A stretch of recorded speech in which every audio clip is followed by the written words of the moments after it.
Soy india, morena, chata de la cara, en un país obsesivamente racista. Soy lesbiana, en una nación que compulsivamente me persigue. Insisto en la libertad de decidir sobre mi cuerpo, en territorio de quienes realizan leyes que buscan doblegarme. No creo en su Dios, aun cuando habito un estado opresivamente católico. Invoco a las diosas dentro de un patriarcado que hace miles de años intenta ocultarlas.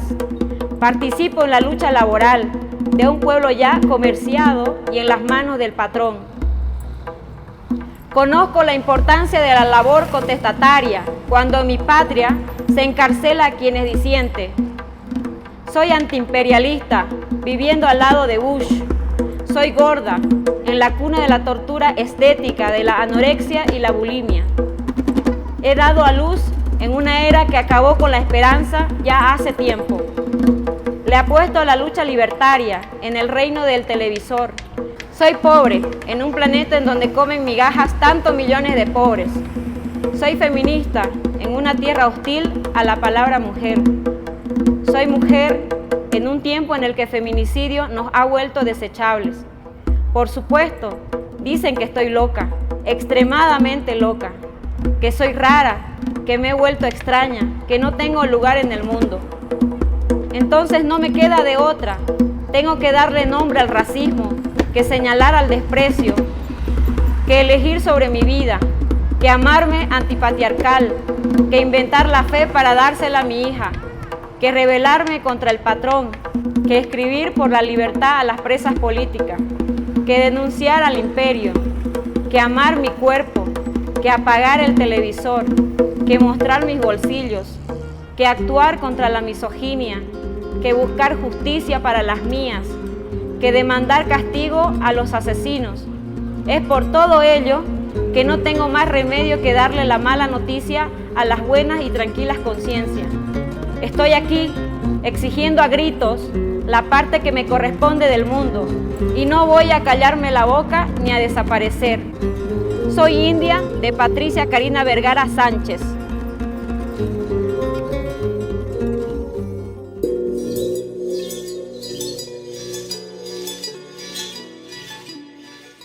Bienvenidos y bienvenidas a esta jornada de Nación Marica a Callejero, esta propuesta radial, esta propuesta audiovisual desde la calle, desde el mercado, desde la plaza, desde este ejercicio de la toma del espacio público que para nosotras es necesario en el sentido de que también estas discusiones tienen que plantearse en ese espacio público, en ese espacio de hegemonía heterosexual, en ese espacio de hegemonía heteropatriarcal. Plantear estas discusiones ya es un acto de desobediencia, ya es un acto subversivo.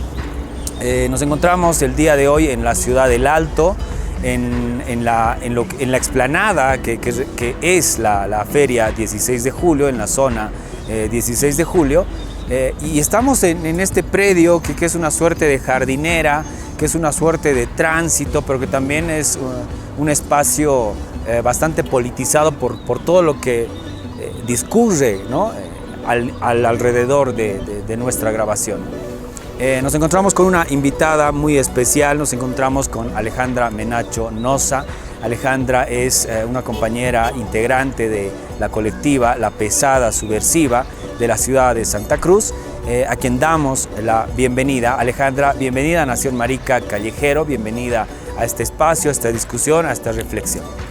Muchas gracias, compañera Edgar, compañero Roberto, igual que está ahí detrás de cámaras. Yo estoy muy chocha, feliz de que ustedes me hayan convocado a este espacio, además súper abierto, ¿no? Y con la gente que pasa así, ¿no? Algunos nos miran medio raro, otros ni nos dan importancia, digamos, pareciera que no existimos, pero nada, así que muchas gracias por invitarme, ¿no? Gracias a ti, Alejandra, por aceptar la invitación, y si podrías un poco contarnos tu biografía o desde dónde te enuncias o desde dónde te presentas también. Bueno, yo nací en Trinidad, ¿no? Soy de la familia mojeña trinitaria. Pero obviamente mi familia ha sido mojeña ignaciana porque resulta que en el Beni, digamos, hay esta cultura hidráulica de mojos en donde los Noza, la familia Noza se fue mudando a estos espacios, digamos, por el tema de las inundaciones, por el tema de buscar recursos económicos para mejorar la familia, ¿no? Para todo, ¿no? Entonces yo nací en Trinidad en ese sentido, por eso me reivindico como mojeña trinitaria y bueno, y ya después migro a Santa Cruz de la Sierra a estudiar comunicación audiovisual, ¿no? Pero siempre con las ganas de poder hacer cine, digamos, ¿no? Que es tan complejo, tan difícil en este país y en todo caso en toda Latinoamérica. Ser país es una guerra literalmente, digamos, tanto con los gobiernos, con la sociedad civil, digamos, ¿no? Por muchos otros factores más. Entonces, desde ese lugar más o menos mi biografía va en ese sentido, ¿no? Pero todas las producciones más que todo que estoy realizando ahora tienen que ver con el transfeminismo y la disidencia sexual, de las maricas, de las machorras, de las trans, ¿no? De los trans. Entonces estoy un poco buscando narrativamente, digamos, también mi estilo cinematográfico desde la disidencia sexual. Políticamente te presentas como lesbiana, como feminista, como kunumi también. En algún momento coincidimos en otro espacio. Si nos podrías un poco también contar sobre... Sabes que eso es muy complejo. Cuando me preguntan eso, al principio yo creía que era lesbiana, ¿no? O sea, pero después yo no me sentía para nada cómoda con ese término porque tiene que ver con muchos factores también normativos que se reproducen dentro del lesbianismo, digamos, en Bolivia, ¿no? Entonces, luego fui un poco indagando, explorando mi propia sexualidad y mi identidad también. Entonces yo me reivindico ahora más como pansexual no binaria, ¿no? Pero obviamente desde lo kunumi y obviamente transfeminista. Precisamente queremos hablar del significado de la palabra kunumi, ¿no? Te entendemos como pansexual, vamos a entrar a esa discusión, también al tema del transfeminismo. Nos interesa mucho comprender la palabra kunumi, ¿no? Que es una de las enunciaciones políticas que tú planteas, ¿no? Que te lo planteas desde tu cuerpo, desde tu identidad, tú nos los hablarás, ¿no? ¿Qué significa la palabra kunumi?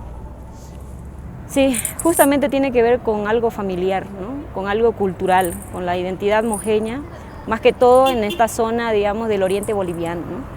Es una palabra que hoy se reivindica, digamos, incluso por las élites cruceñas de mierda, en Santa Cruz, digamos, y en el Beni también, pero de una manera como que muy superficial, ¿no? Lo kunumi tiene que ver con eso que es la empleada doméstica, con eso es que la kunumi, la pequeña de abajo, a la que es inferior, digamos, ¿no? Desde ese lugar es que básicamente toda nuestra familia ha sido kunumi, ¿no? Toda mi familia es empleada doméstica. La única o 2 personas, 3 personas de toda la familia somos profesionales, digamos, tenemos la licenciatura, ¿no? Pero no terminamos de salir de esa enunciación que nos dice la sociedad, digamos, como kunumi, ¿no? Entonces, básicamente yo recuerdo desde niña de que lo kunumi era ofensivo, era un insulto que te hacían en el colegio, en el barrio. Ay no, ahí viene la kunumi, ¿no? Ahí viene tu kunumia, o así decían, digamos, ciertos grupos, digamos, de la sociedad civil, dentro de donde yo soy. Más que todo voy a apuntar que a la clase alta, digamos, en Beni, que es así, bien racista, ¿no? Bien clasista, en donde todas las personas que vivimos en la zona de Pompeya, por ejemplo, que son todas las kunumis y los kunumis están ahí. O sea, todos los indígenas y los de color, digamos, canela, que somos nosotras, nosotres, estamos ahí, en esa zona, ¿no? Y desde ese lugar, digamos, es que yo me reivindico desde lo negativo, ¿no? Entonces, para mí eso es lo kunumi, porque hay compañeras feministas ahorita que reivindican, digamos, el feminismo kunumi, ¿no? Que son las mujeres creando, que empezaron un poco a dialogar, a reflexionar, digamos, ¿no? Y desde ahí surgió el feminismo kunumi. Pero básicamente para mí es eso, ¿no? O sea, es un lugar despreciable, no es un lugar bonito, no es un lugar cómodo para nosotras, nosotres. Entonces, que se vayan a la mierda el comité cívico con su kunumi, ahorita que lo trata de reinventar y reivindicar desde ese lugar, ¿no? de orgullo. Pero ¿qué es el orgullo al final, no? Para entender en nuestro contexto lo que significa la palabra kunumi o quién es finalmente la kunumi o el kunumi también, ¿no? La kunumi es la india, ¿no? La indígena de tierras bajas que migra a la ciudad y en la ciudad se instala en las periferias de la ciudad, ¿no? O sea, es la fuera de la ciudad, y que el trabajo que le queda o al que le relegan o al que la desplazan, ¿no? Es el servicio doméstico, por ejemplo, los trabajos muy inferiores, digamos. Esa es la kunumi. Esa es la kunumi. Ya. ¿Por qué politizar esa enunciación, Alejandra? Tiene que ver mucho con el cuerpo.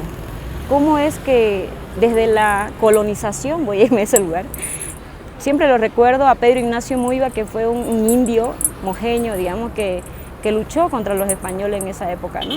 Entonces, desde ese lugar yo también reivindico y ubico a mi familia, ¿no? O sea, mi familia ha sido kunumi, es mojeña, incluso hay familiares que no se identifiquen incluso desde ese lugar, pero yo sí. Para mí es importante en este contexto tan racista que vivimos en el país, es necesario hablar desde nuestra realidad, pues, ¿no? O sea, no, yo no puedo fingir, yo no puedo negar del lugar de donde yo nací, de lo que es mi familia.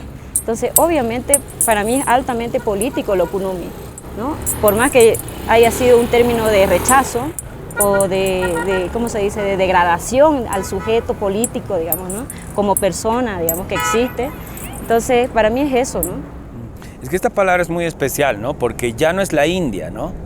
Es la India, ¿no? La indígena de tierras bajas que migra y en la ciudad ya no es llamada India, sino es llamada kunumi, porque tampoco puede ser llamada Kamba, ¿no? O tampoco puede ser denominada ciudadana o ciudadano o ciudadane, ¿no? O sea, es un lugar también como que de tránsito, ¿no? O sea, es un lugar también, claro, en esa jerarquía social que imponen las urbes, los espacios de metrópoli, siempre hay que como que nombrar a los de abajo, ¿no?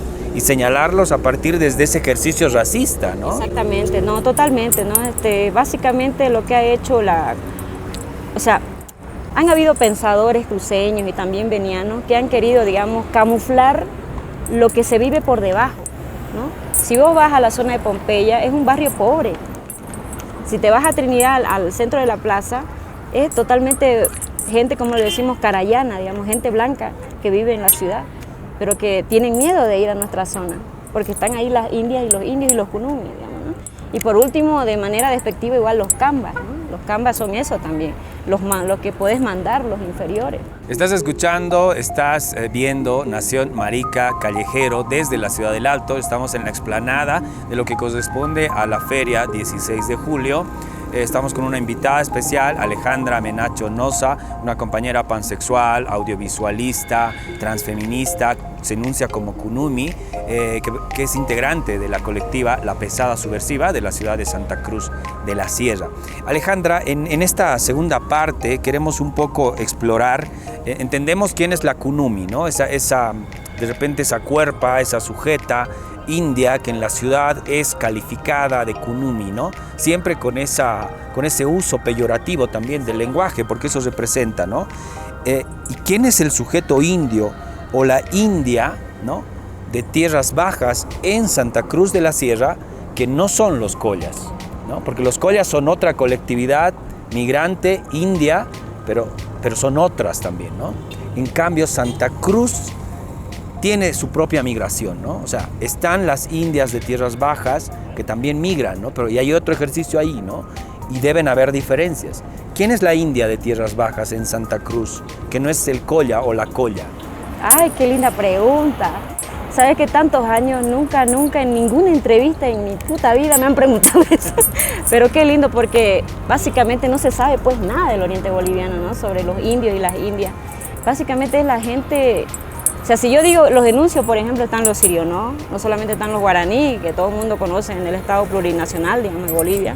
Están los ayoreos, digamos, ¿no? Las ayoreas, que en Santa Cruz, mira, su realidad es de miserabilidad. Ni siquiera son personas, digamos, que han tenido que emigrar, sino que forzosamente los han sacado de su territorio.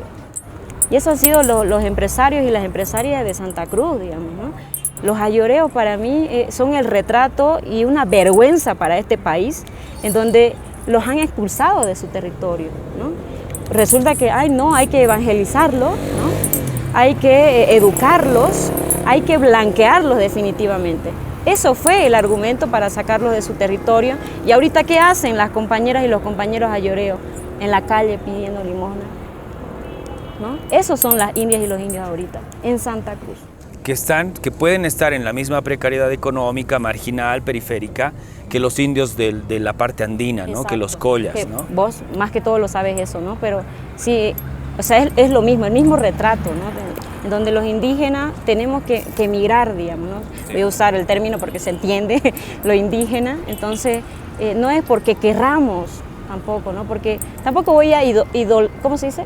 Idealizar. Idealizar, digamos, ¿no? El término indígena, porque vivir en los territorios indígenas es muy difícil.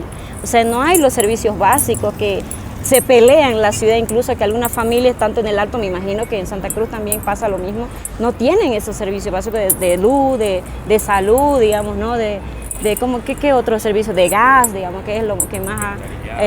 exactamente, ¿no? Entonces, en los territorios eso no hay, ¿no? Yo recuerdo cuando era niña, mi familia, todas han sido, digamos, empleadas, cocineras, y mi abuelo se enfermó una vez y casi mi abuelo se murió, porque su patrón no veía como prioridad curarlo, ¿no? Y él tenía problemas de la vesícula. Y muchos indígenas han sufrido eso. Ese proceso a mí me parece bien importante evidenciarlo porque Santa Cruz, o sea, la mirada que yo tengo de acá, de Santa Cruz, aparte de ser una ciudad racista, ¿no?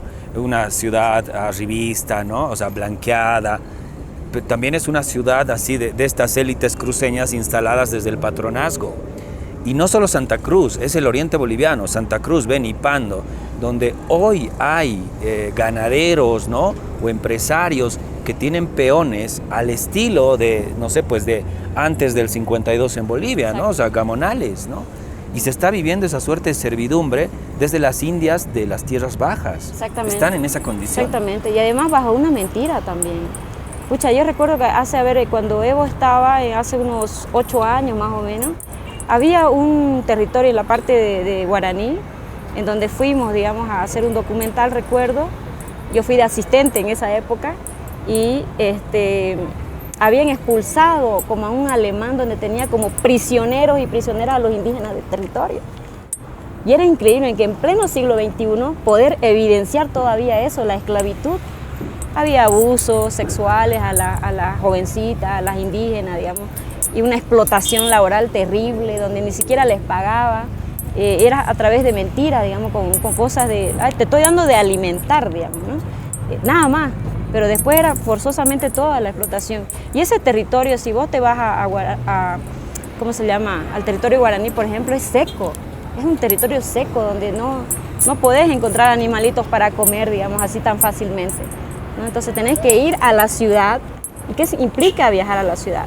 Economía, y cuesta carísimo salir de esos espacios, digamos, ¿no? Y obviamente muchas y muchos sufren lo mismo, ¿no?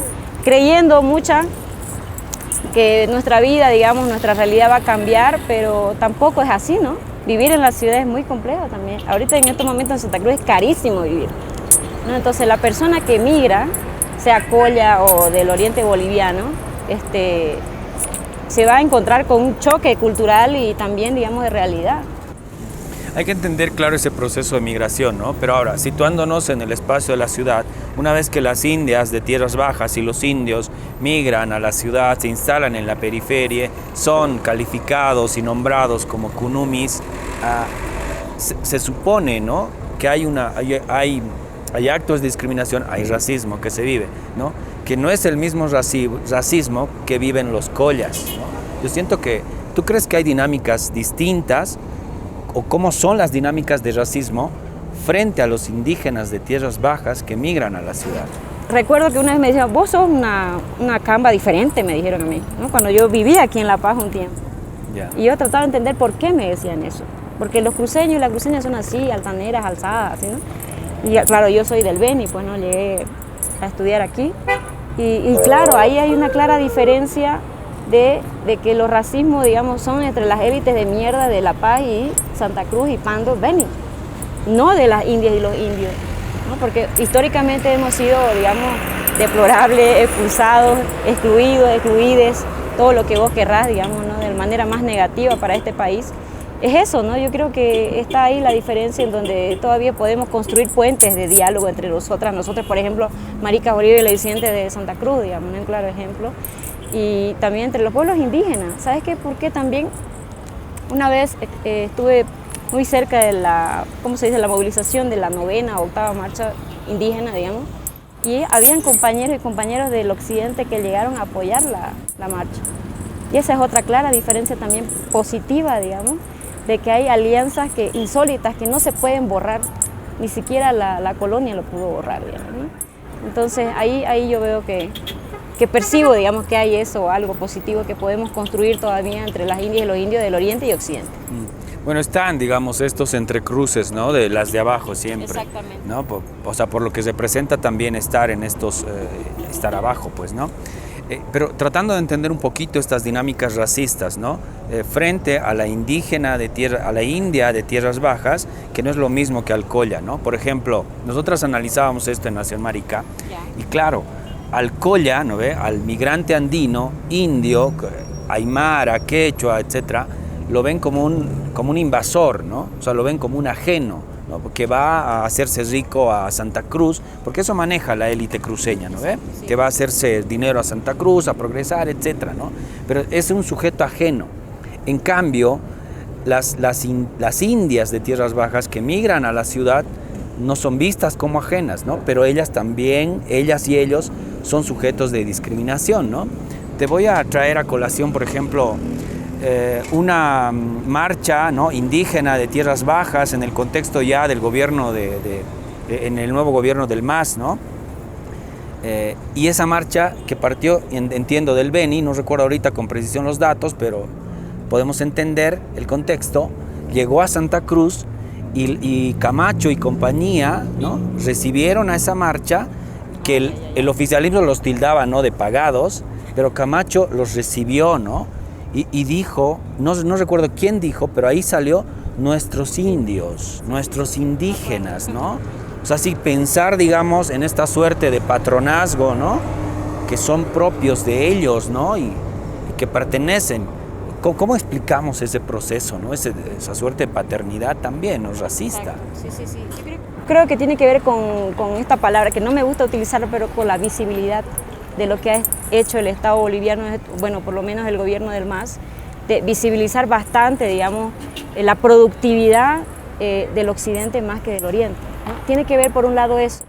¿Por qué lo digo? Porque resulta que las autonomías indígenas era un factor que no se apoyaba incluso dentro del MAS, o por lo menos que yo sepa del Evo, digamos, ¿no? En donde tuvieron un poco más de visibilidad los pueblos de Guaraní, por ejemplo, ¿no? Que es una de las autonomías indígenas en Bolivia, digamos, ¿no? Entonces, tiene que ver con eso también, porque es un reclamo legítimo que han hecho los pueblos indígenas de Tierras Bajas, que hemos hecho. También me coloco en ese lugar de conocer, digamos, todos los pueblos indígenas que viven en el oriente boliviano. Nadie sabe. Si yo nombré a estos, por ejemplo, estos pueblos de mierda, digamos, ¿quiénes son, ¿no? ¿Cómo funciona? ¿Cómo es su organización? No se conoce eso. Incluso dentro de nuestras propias localidades, digamos, de donde nosotras venimos, hay un rechazo todavía de esas identidades y esa forma cultural, organizacional, política, cultural, digamos, ¿no? Entonces, creo que uno de los factores tiene que ver con eso, de reconocer qué pueblos hay en cada territorio, digamos, en cada departamento de Bolivia. Entonces, evidentemente va a pasar eso de que hay gente como Camacho, digamos, que se va a creer dueño, en realidad se cree dueño, digamos, de Santa Cruz. Se cree con la potestad de todo, ¿no? Y es fascista, machista, clasista, racista, ¿no? Y hay que decirlo así. No es un tipo que vino a salvar Bolivia, no es un tipo que venía a defender la democracia. Él tiene intereses y no le importa para nada a los pueblos indígenas, ni las indias, ni los indios del oriente boliviano, no les interesa. Por estos factores que te decía antes, ¿no? El Comité Cívico ha sido partícipe muy cerca de los empresarios cruceños, digamos, de despojar de los territorios a los indígenas, ¿no? Entonces, como los ayoreos y las ayoreas que te mencionaba, digamos, ¿no? Y lo siguen haciendo hasta ahora, te cuento. Alejandra, frente a esta suerte no sé, de racismo instalado, ¿no? en el Camba, en la Camba, ¿no?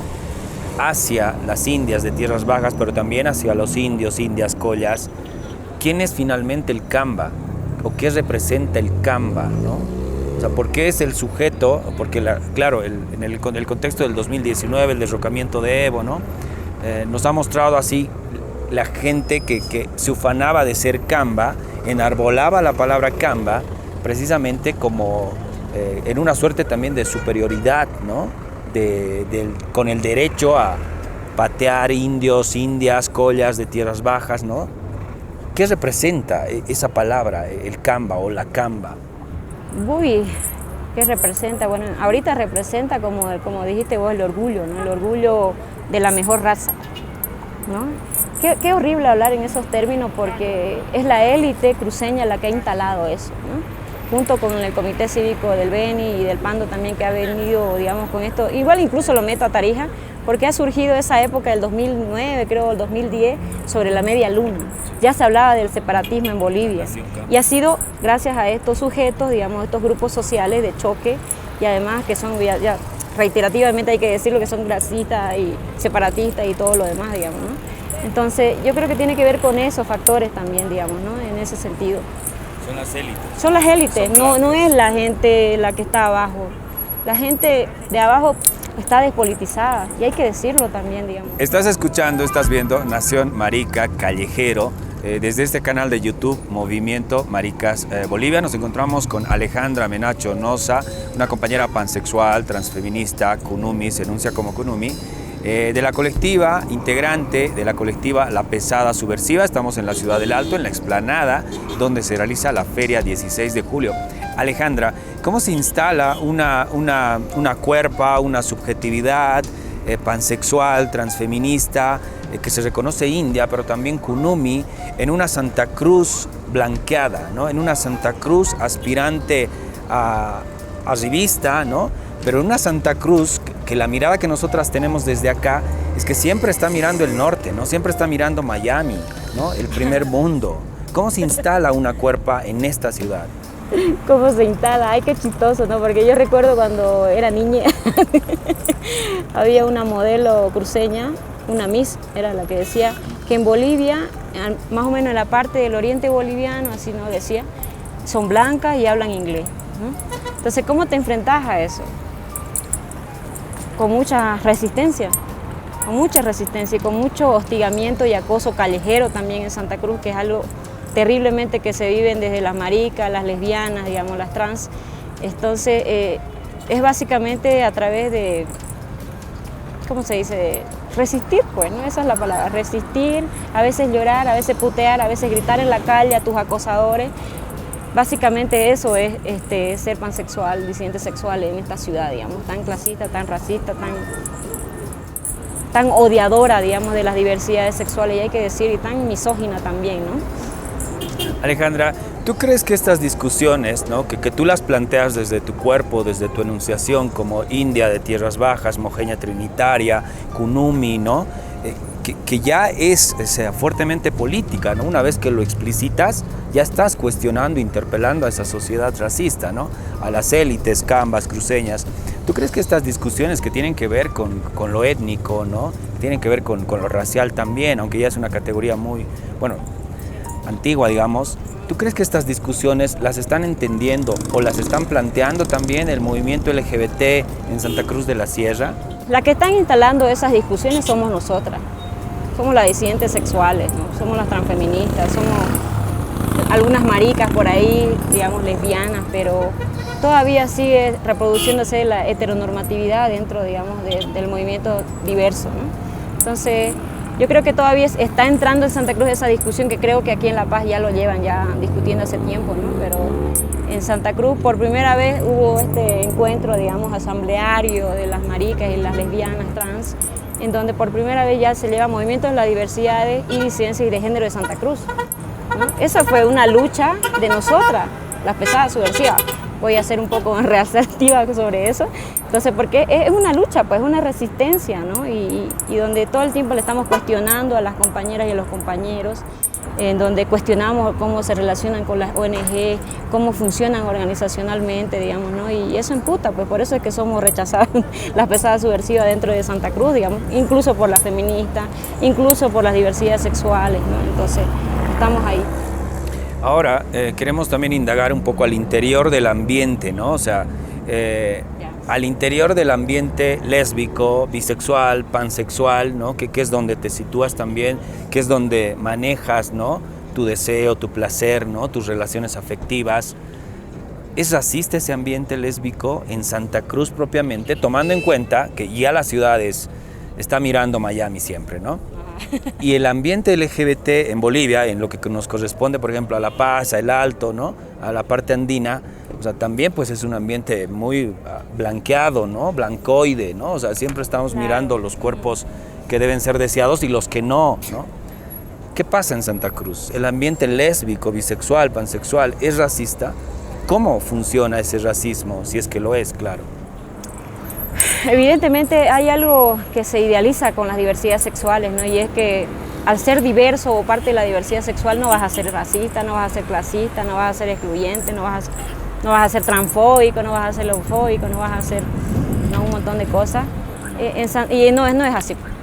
No es así. En Santa Cruz ocurre lo mismito en cualquier parte del mundo donde estén las maricas y las lesbianas, las trans y las personas no binarias. Ahorita, por ejemplo, el tema de la no binariedad está en discusión, porque algo que empezamos, digamos, la empezar un poco a reflexionar era eso de que hay una resistencia todavía, incluso dentro del ambiente, donde no se aceptan a las lesbianas disidentes, por ejemplo, donde no se aceptan a las no binarias, ¿no? No se entiende ni un carajo qué es eso y hay un rechazo todavía. Y eso pues es exclusión y eso es invisibilización también, digamos, de esas otras identidades que están surgiendo en nuestras cuerpos, digamos, ¿no? Entonces hay una reproducción latente sobre que hay lesbianas clasistas, hay, como se dice, compañeras trans también clasistas, racistas, porque cómo se vio reflejado eso, al menos por mí, fue con lo que ocurrió al derrocamiento de Evo Morales. Ahí vimos cómo maricas enviaron una carta al comité cívico para unirse, ¿no? Y como un marica o alguien, digamos, que a mí, porque sé que habían lesbianas involucradas en eso, que mandaron esa, ¿para qué? Si sabíamos quién es Camacho. Camacho es alguien que odia a las lesbianas, que odia a los maricones, o sea, ¿con qué intención, con qué necesidad? Esa era una lucha perdida, digamos, ¿no? Entonces, evidentemente ahí evidenciamos, por lo menos yo, de que las maricas y las lesbianas, las trans están perdidas, están totalmente despolitizadas y reproducen el clasismo y reproducen la heteronorma y reproducen, digamos, el amor romántico en todo su máximo esplendor, ¿no? Hay, digamos, una presencia todavía de cuestionar a estos compañeros y a estas compañeras para que se transformen, digamos, en lo que queremos, ¿no? Que sea una sociedad menos violenta, que sea un ambiente, digamos, menos violento, donde no haya lesbianas acosando a otras lesbianas, digamos, ¿no? O otra menospreciando porque es pobre, digamos, ¿no? O porque es kunumi, una lesbiana kunumi. Eso pasa, digamos, ¿no? Alejandra, para ir cerrando esta entrevista y para hablar, ¿no? Para situarnos en el tema del racismo al interior del ambiente lésbico, bisexual, pansexual, que es donde te manejas afectivamente, sexualmente, ¿cuál es el cuerpo de deseo o el cuerpo deseado, ¿no? Lésbico, bisexual, pansexual, que triunfa, vamos a decir, en ese ambiente? ¿Y cuál es el rechazado? El racismo está tan instalado en nuestras mentes, en nuestros cuerpos, que idealizamos ese cuerpo que sea un poco más blanco, el que tenga dinero, que sea cómoda, digamos, en ese sentido. Yo creo que ese cuerpo todavía es el deseado, ¿no? Y está en nuestra realidad, digamos, dentro del ambiente y las diversidades sexuales. Y hay bastante gordofobia también, ¿no? Porque tiene que ver un perfil de delgadez, de clase, ¿no? De color de piel. Es feo hablarlo, pero se percibe pues eso, a leguas, ¿no? Y hay una plumofobia también horrible, digamos, ¿no? Donde hay compañeras que descalifican a otras solo por su color de piel. Ahí va la kunumi curtida, porque eso es lo que se dice. Se entiende lo curtido, ¿no? Así, por la piel y todo, ¿no? De esa otra kunumi que se blanquea, ¿no? Digamos, claro, porque hay kunumis que se blanquean también y hay kunumis que siguen curtidas, digamos, ¿no? Entonces, todavía sigue siendo el cuerpo deseado o el sujeto político deseado, así, digamos, ¿no?